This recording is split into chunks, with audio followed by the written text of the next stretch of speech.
Olá, pessoal! Sejam bem-vindos a mais um episódio do nosso podcast. E o nosso convidado de hoje é um psicólogo chamado Luiz Henrique. Ele que é psicólogo clínico, né? Tem uma experiência em psicologia social e hospitalar. E veio falar um pouquinho sobre o Janeiro Branco. Então vamos recepcioná-lo. Seja bem-vindo!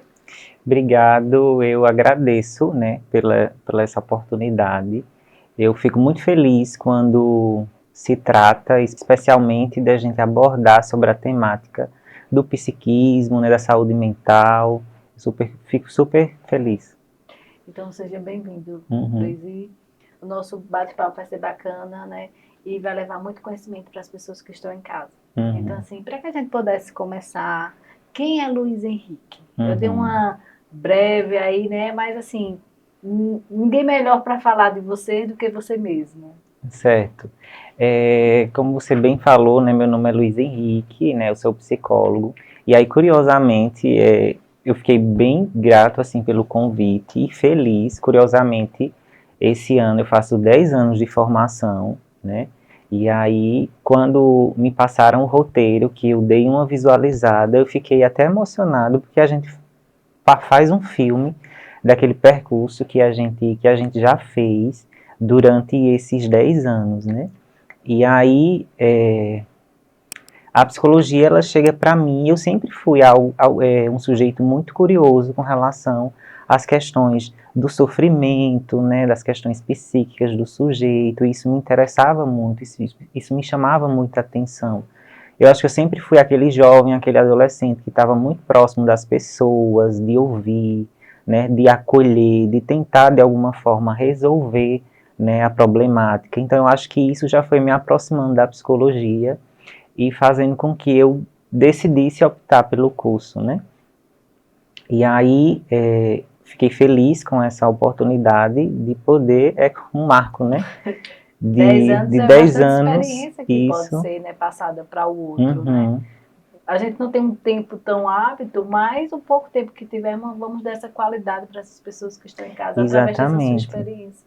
E aí eu já passei por alguns serviços, né, tanto no âmbito social como no âmbito clínico, e aí mesmo sendo serviços diferentes, né, que trabalha com um público específico, com demandas específicas na verdade, mas a gente lida com sofrimento, né, com sofrimento humano, a gente lida com as emoções, a gente lida muito com a vulnerabilidade do outro. Então, a gente não deixa de acessar isso, independente da área que esteja, se é o social, se é a clínica, se é a saúde, né? Então, eu tive a oportunidade de estar nesses lugares, e aí são lugares que me fizeram ser quem eu sou hoje. Eu costumo dizer que a gente está sempre em constante evolução, a gente nunca sabe de nada, a gente está sempre aprendendo, principalmente quando a gente lida com o ser humano, né? Com o outro. E aí a gente aprende muito também. Isso é muito importante o que você traz, né? Essa evolução. A gente fala muito aqui, porque a gente trabalha com terapias coletivas para as mães, entende? Então a gente trabalha muito isso. Às vezes a gente se cobra muito, né? E às vezes essa cobrança nos traz algumas emoções a quais a gente ainda não conhece, não tem, né, esse conhecimento de trazer também em si esse autoconhecimento. E você falou algo muito importante, Luiz. Posso chamar assim? Sim. Luiz, sobre a vulnerabilidade, né? A gente vê também que dentro dessa vulnerabilidade, a gente também vê alguns desafios a mais diante, né, da evolução humana, nós como seres humanos. Então, assim, eu queria que você falasse, né, um pouquinho da importância desse mês, porque a gente está aqui também para falar Sim. desse mês, né, de janeiro. Então, assim, Exatamente. qual é essa importância que você, dentro dessa experiência, de tudo que você já conheceu, que você se fez, porque você disse, tudo que eu passei, sou o que eu sou. Então, assim, qual é essa importância, né, dessa conscientização, dessa campanha, né, de conscientização? A gente sabe que tem várias, mas Isso. especificamente do Janeiro Branco. Você falou de vulnerabilidade, e aí a gente precisa pensar sobre isso, né? A gente tem uma realidade de pessoas que são precárias de informação, que não têm acesso a essa informação. E aí trazendo um pouquinho da campanha do Janeiro Branco, né, que a proposta da campanha é conscientizar essas pessoas a respeito do cuidado com a saúde mental, né, que muitas das vezes é negligenciado, as pessoas não voltam esse olhar, né, para esse cuidado, né, nós estamos preocupados com outras coisas, né, eu costumo dizer que nós vivemos em uma sociedade do imediatismo, nós estamos cada vez mais acelerados, ninguém tem tempo para nada.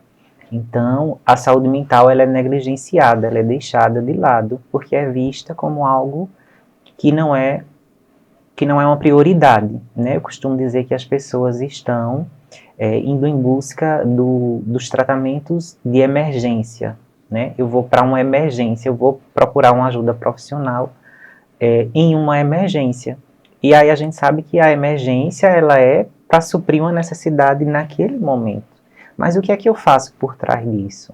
O que é que eu trabalho? O que é que eu faço como prevenção, né? Do que é O que que eu me levou, né, a isso. chegar nessa emergência? O que me levou e que muitas das vezes a gente fecha os olhos, a gente não quer olhar para nossas questões, né? A gente não quer se dar o trabalho de fazer a prevenção. A gente quer uma coisa muito pronta, a gente quer um remedinho, né? A gente quer aquilo que vai sanar o sofrimento naquele momento.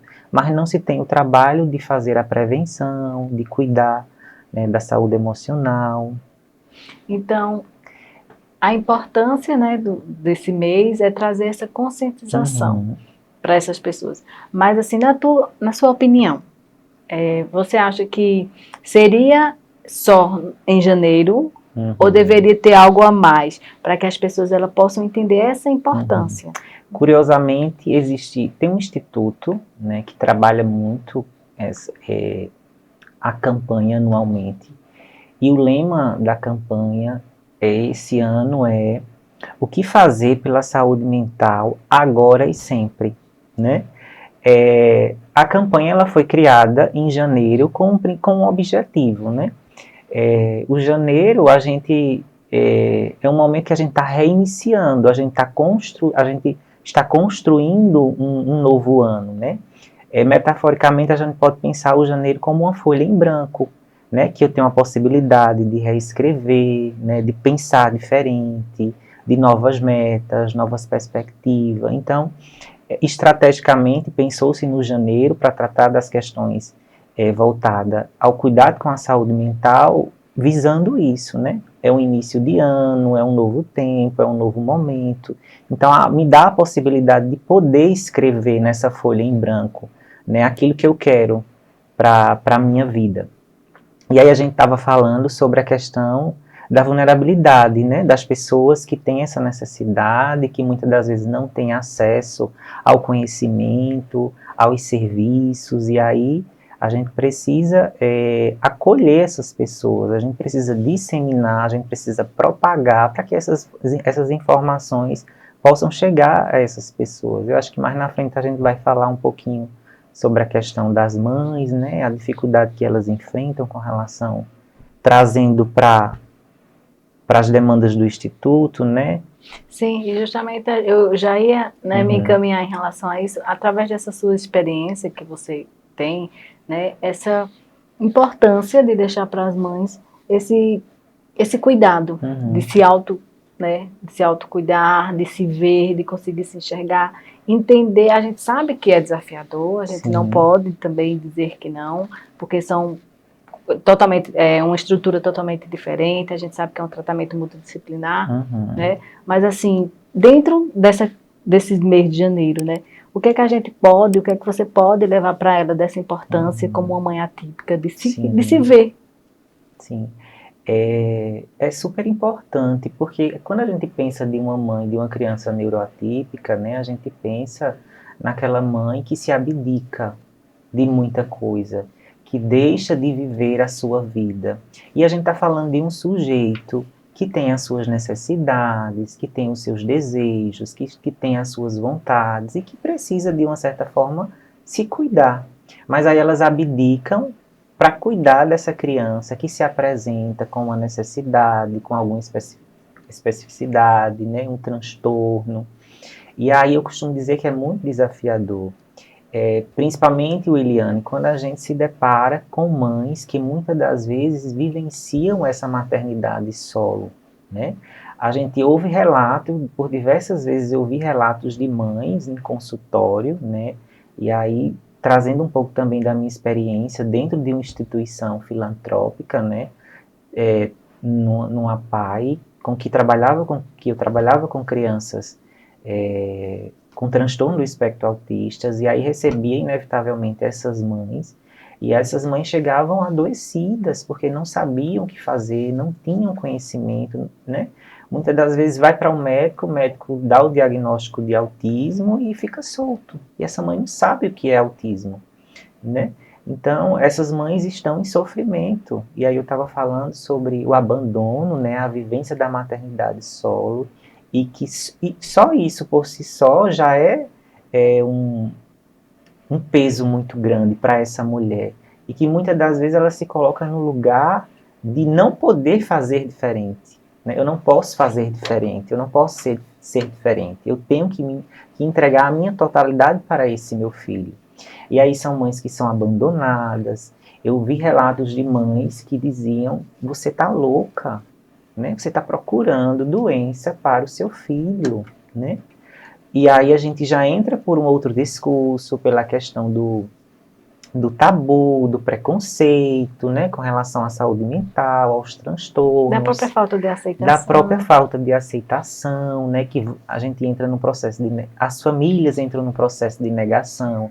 E aí, se a gente for para a própria história da loucura, né, a gente vai ver que os loucos eram aquelas pessoas que estavam à margem da sociedade, que eram excluídos, né, que tinham que ficar escondidos. Hoje a gente ainda vê muito, né, tem muito usuário de saúde mental que não frequenta os serviços, os dispositivos, porque estão trancados dentro de casa, não recebem tratamento.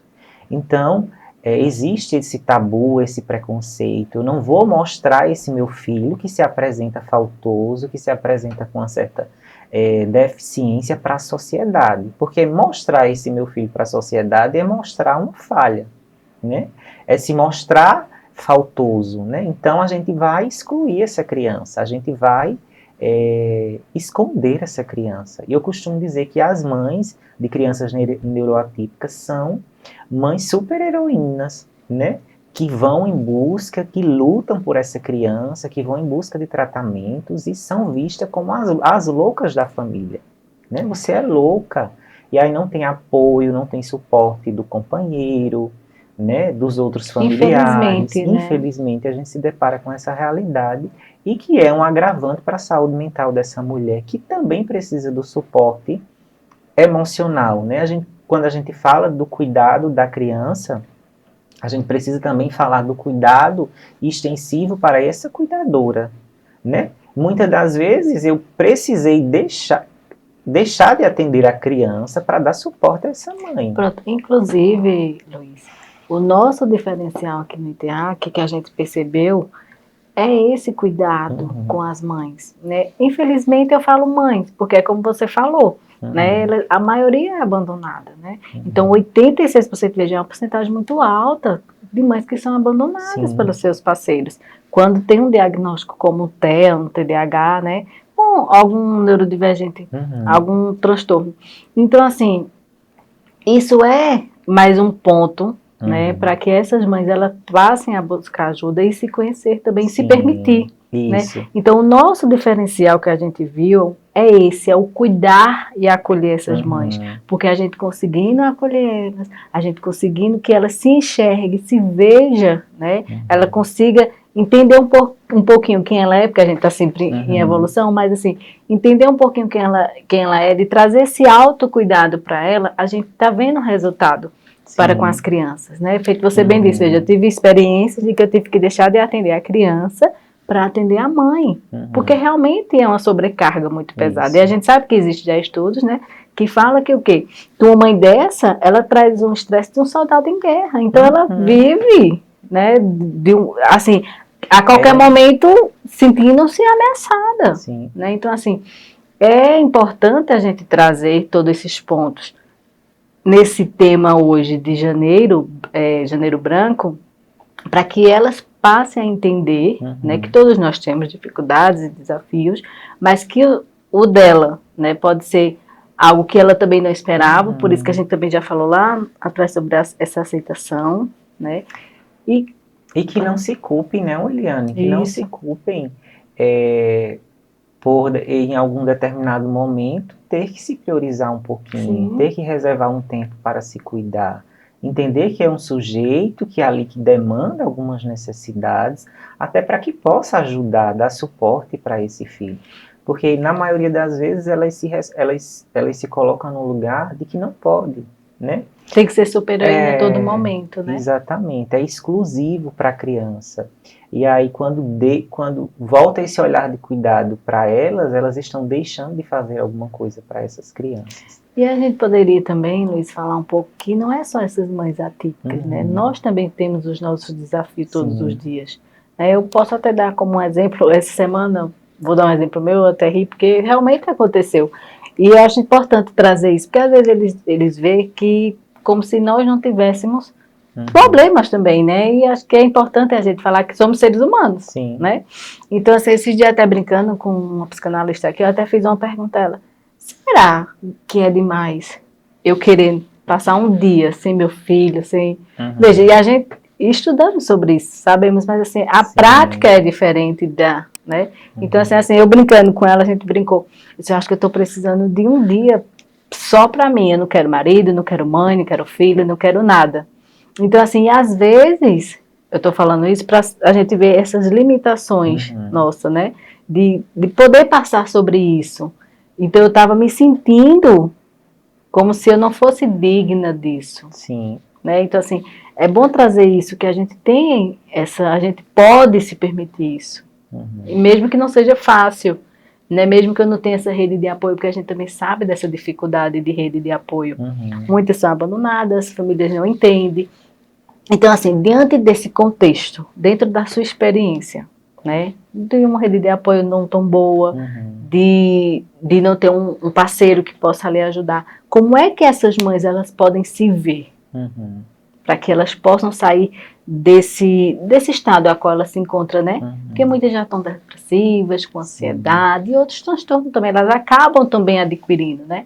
Então, assim, dentro dessa tua experiência, o que é que... Antes de falar um pouco disso, e você pode me lembrar, eu acho interessante a gente falar sobre, e é dentro dessa perspectiva, desse autoconhecimento, delas se perceberem, né? A gente precisa falar também sobre de como essas mães recebem esses diagnósticos, né? Porque muitas das vezes se idealiza, né, uma criança, das possibilidades que essa criança pode vir a ser, do que essa criança representa para mim, desse lugar da perfeição, né? E aí, quando nasce o bebê, a mãe se depara com um bebê que é real, né? Não que ela idealizou. Não que ela idealizou. E aí, como é para essa mãe lidar com esse bebê real, né? Ela vai se deparar com esse luto, né? Porque aí todas as fantasias que ela tinha acaba de cair, porque aí ela se depara com esse bebê que vem com um diagnóstico, né, que vem com algumas limitações e que de repente não é fácil para elas lidarem com isso, né? E aí a gente também precisa pensar sobre a questão da criança neuroatípica como uma condição de vida, né? Não uma sentença, não uma né? sentença.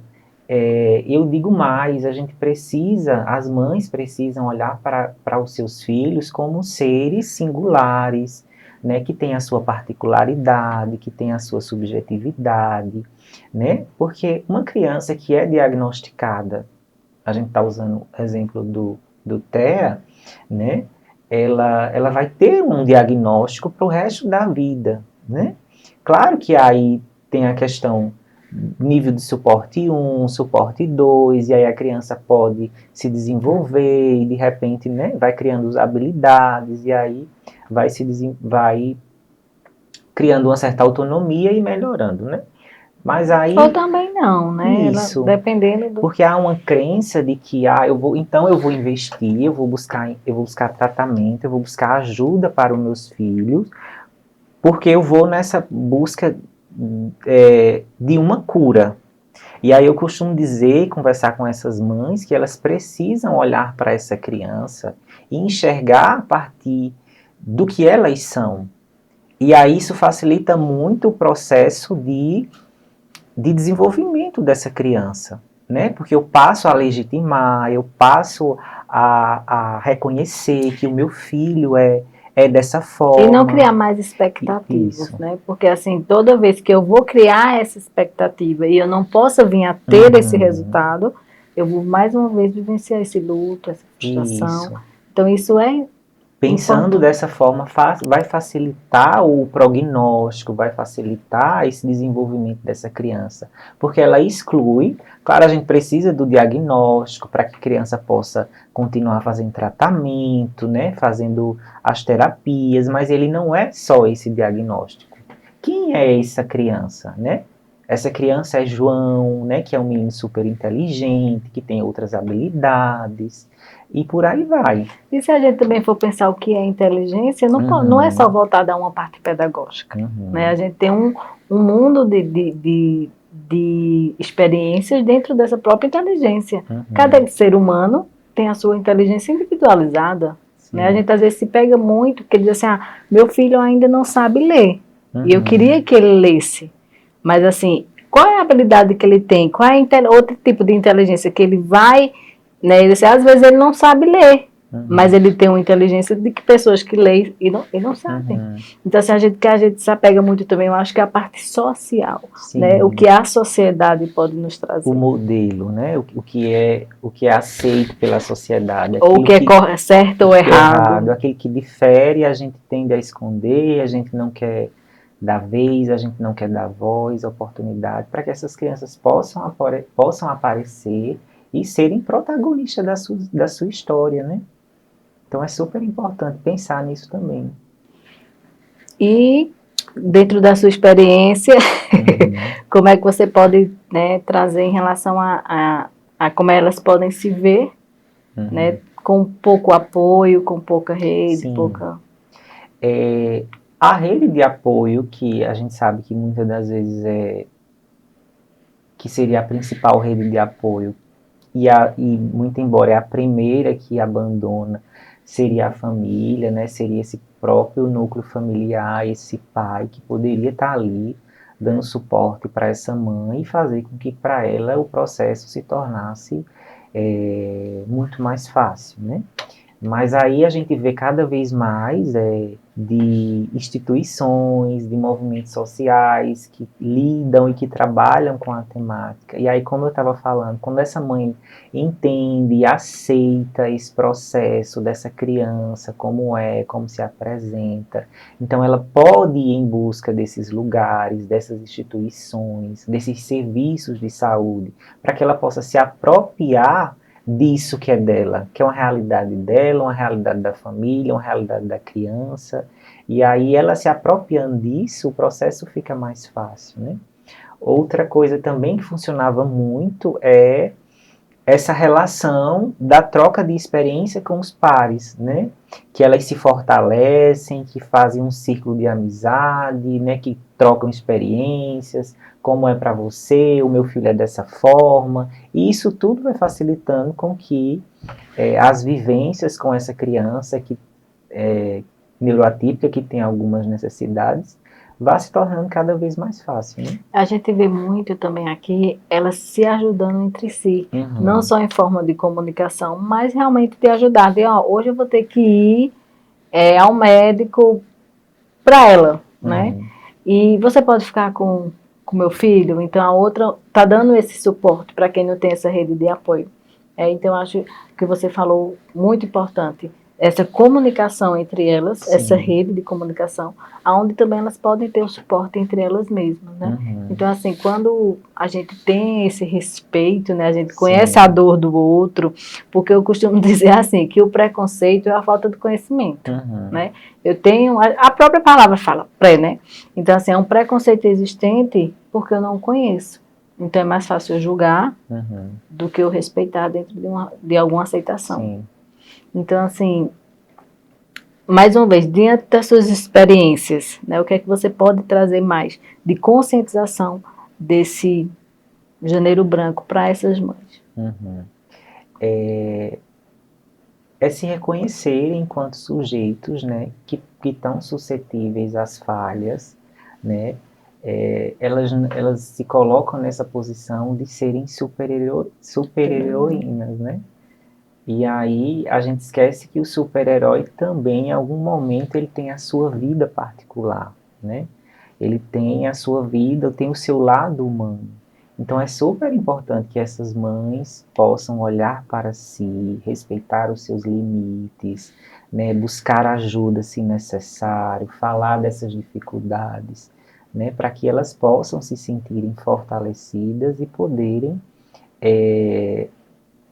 cuidar dessa criança, né, e que seja um cuidado de forma muito natural, né, porque quando se há esse receio ainda, né, com relação a como lidar com essa criança, a como, né, como é que essa criança vai ser inserida nos grupos sociais, né, tem muita mãe que fica receosa, né, de apresentar essa criança, e aí é olhar para si, para suas questões, se conhecer, se perceberem como um sujeito que tem os seus limites, né, por aí.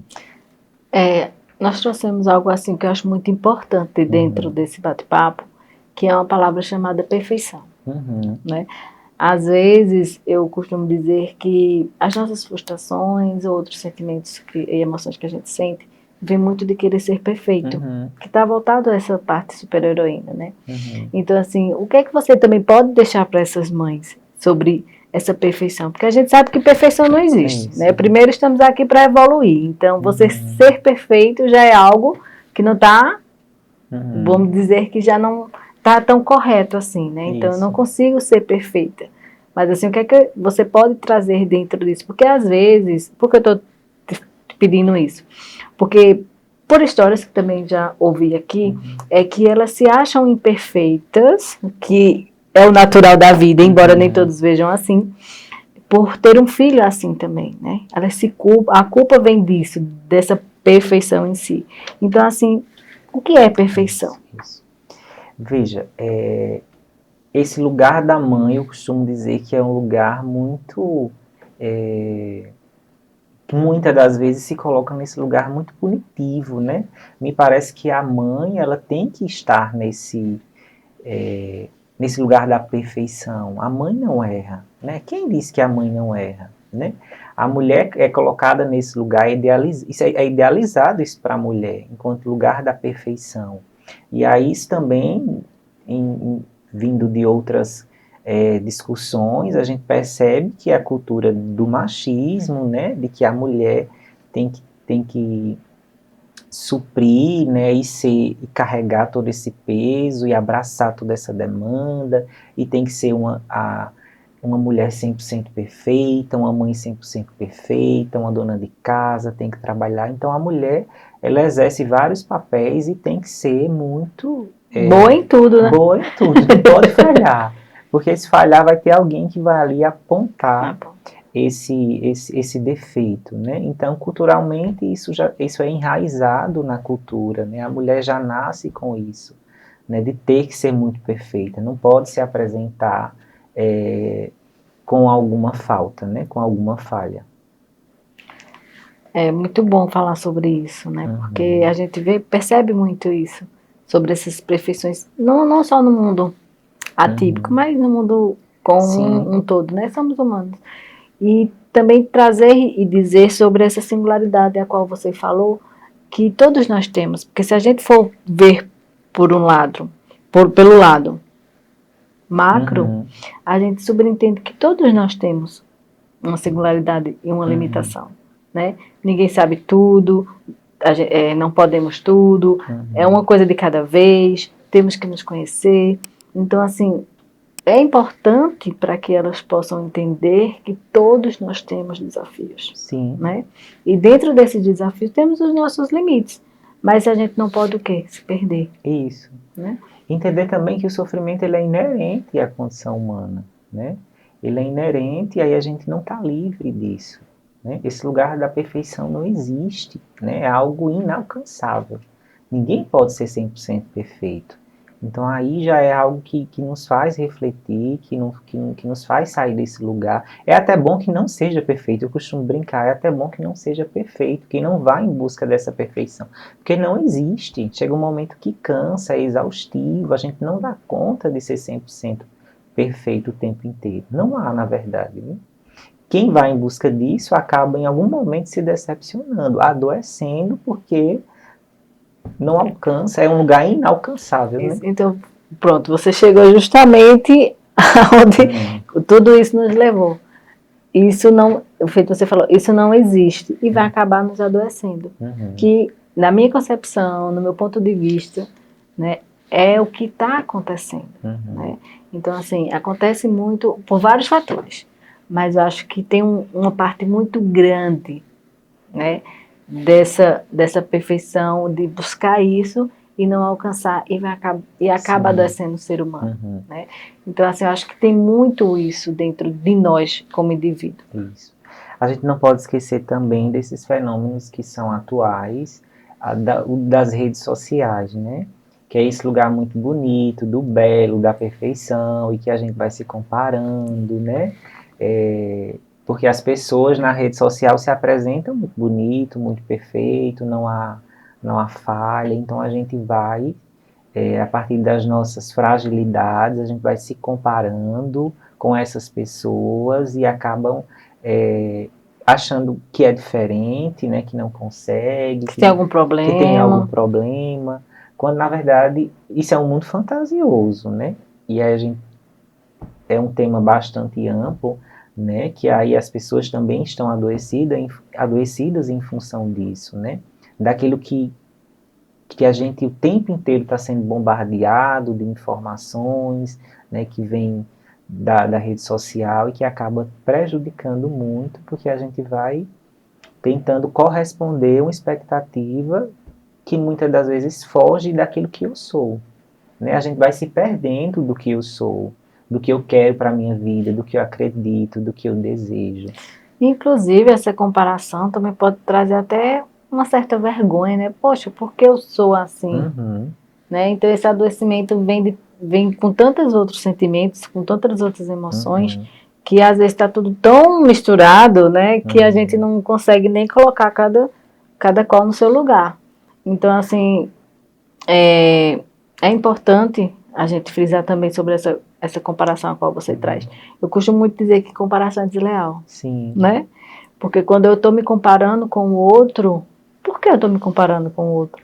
Então, qual é a lealdade que eu vou ter? Né? Sim. E trazendo dentro desse mundo de fantasias. Isso. Né?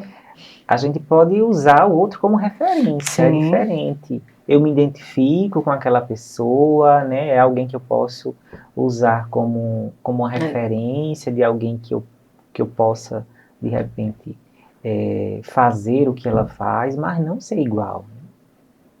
Até porque nós não somos iguais, né? Somos únicos. Isso.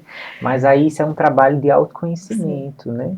De saber quem você é, o que você gosta de fazer. Que muitas não sabem, né? Às vezes chegam e o que é que você gosta de fazer? Elas estão tão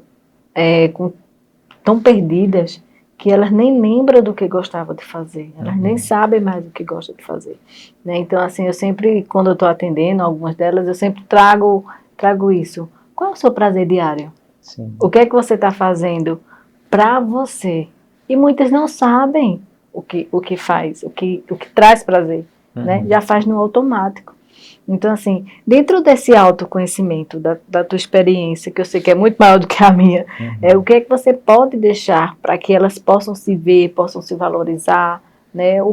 Quais são as práticas que elas podem fazer em casa também? Antes de mais nada, Williane, as mães elas precisam se reconhecer nesse lugar de sujeitos que têm as suas necessidades, né? Que têm os seus desejos, que precisam também voltar esse olhar de cuidado para elas mesmas. E aí, Com relação ao autocuidado, eu poderia citar alguns exemplos práticos, né? Para além da questão de procurar ajuda profissional, de buscar, né, apoio, suporte, a própria psicoterapia, se necessário, né? Mas para além disso, a gente sabe que o autocuidado ele perpassa também por outras práticas alternativas, né?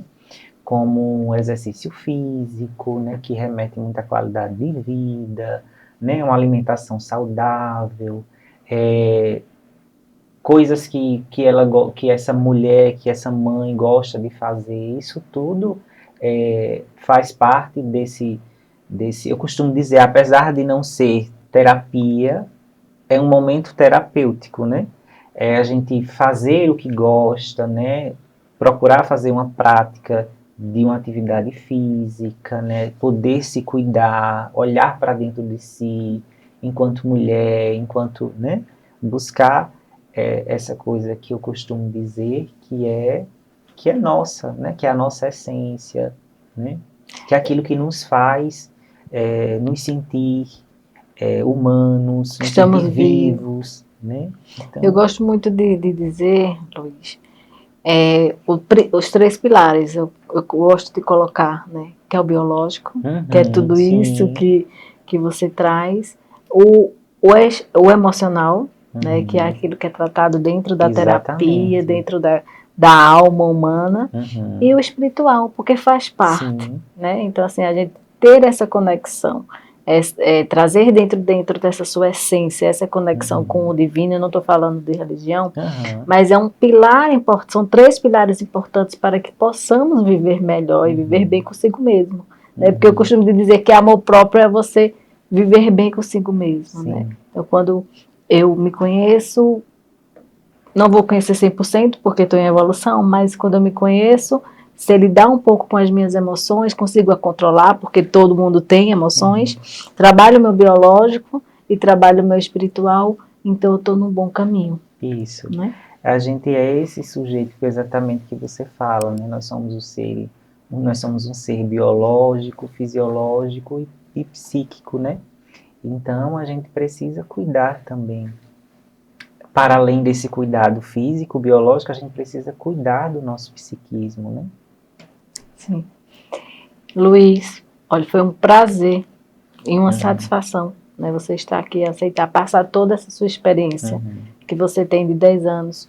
Quero lhe parabenizar por uhum, estar aí nessa área há 10 anos. Sei que uhum, você já pode ajudar muitas pessoas, que você possa vir ajudar cada vez mais, uhum, porque eu acho que é uma profissão que traz, né, para o outro um conforto, um, um, um, é, um cuidado, né? uhum, De se conhecer, de trazer o melhor para o outro, de trazer essa uhum, empatia, esse amor mesmo, esse sim, respeito para com o outro. uhum, E eu queria que você deixasse, né, uma uhum, mensagem final para essas pessoas que estão em casa, em especial essas mães atípicas aqui do uhum, ITEAC, que com certeza aprendeu muito com você hoje. uhum.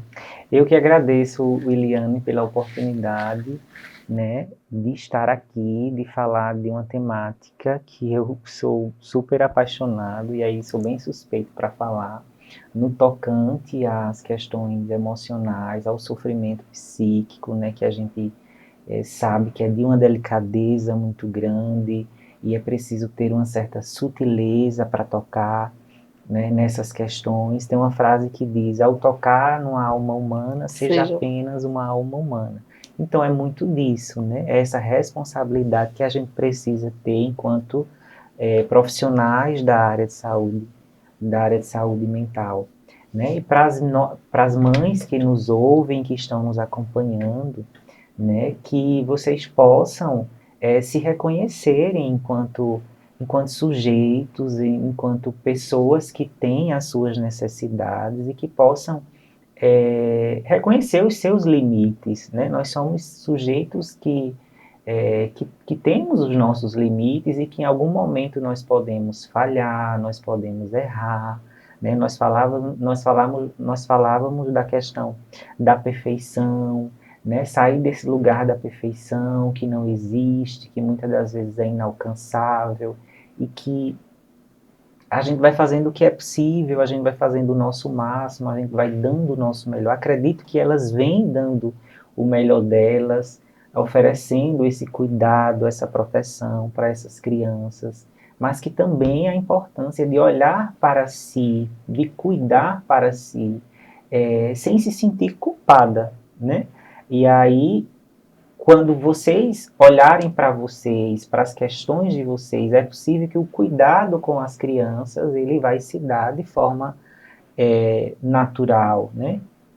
E é isso. E vai ficar mais leve, né? E fica mais leve. Eu gosto muito de uma frase de Cortella, né? Uhum. Que quando ele fala que faça o seu melhor com aquilo que você tem Sim. agora. Então, eu acho que é muito isso, né? Então, se cobrar e chegar à perfeição, não existe. Né? Então, assim, vamos fazer o nosso melhor hoje com o que temos agora. Isso. Eu acho que é uma frase que explica bem tudo aquilo que a gente conversou hoje. E muito obrigada e gratidão. Eu viu? que agradeço. Obrigado. E, pessoal, até a próxima.